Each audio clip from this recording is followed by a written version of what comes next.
I can safely say that every one of us wants our kiddos to be the very best self they can be.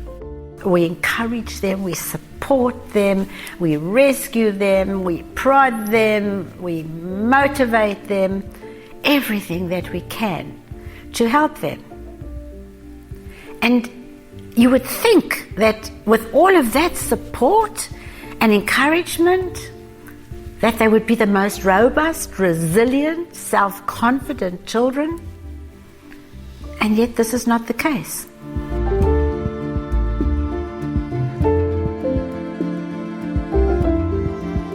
One of the greatest emotional epidemics of modern times is the fact that our children have this very strong internal belief that they are not enough.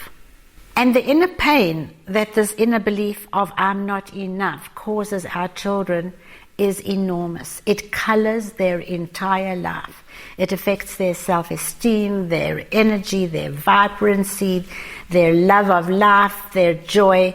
Some of us don't even have to imagine. We know for ourselves that feeling not enough is one of the most painful inner feelings we can ever experience. You may be saying to yourself, well, Dr. Sandy, I don't know whether my child has this not enough belief. So let me give you a few clues.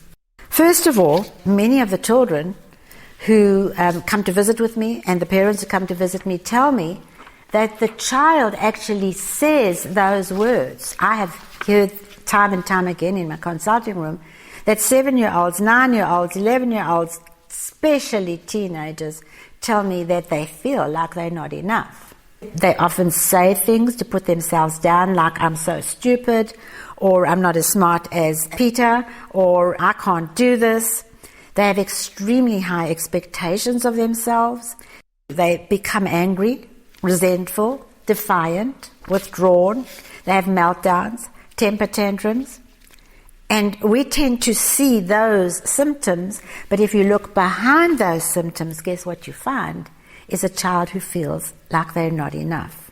But it is manifesting in that kind of negative way. Many of them are afraid to try new things for fear of failing. The thought of failure is just terrifying for them, so they would rather go into freeze than actually attempt something. A lot of the children become perfectionistic and or obsessive compulsive. You know, perfectionism is really just a way of the child trying to control their world so that they can feel safe and feel like they are being enough. And the same with being obsessive compulsive.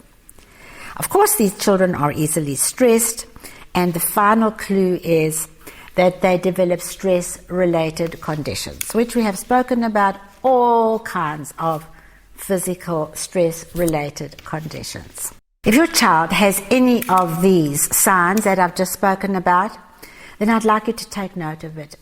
Please be cautious about saying to yourself, oh, it's just a phase. It's important for us to be able to come to terms with the fact that our children may be feeling like they're not enough.